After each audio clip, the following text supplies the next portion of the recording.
Yang ni ada promosi punya. Merce Sprinter Rimau. Belakang ni storage dia boleh tukar jadi katil lah, 2 tingkat ni. Double decker, simpan barang kat sini.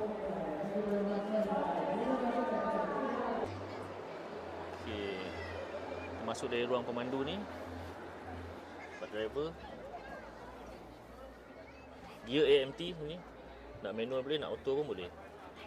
Okey, dah ada Android player, reverse camera. Nak pergi belakang senang, lalu sini je. Dalam ni lengkap kelengkapan elektrik semua, dah ada aircon, rooftop. Ni tempat makan yang boleh tukar jadi katil. Fridge, sinki. Ni katil double decker tadi tu. Belakang ni almari pakaian besar. Sebelah sini toilet dan shower.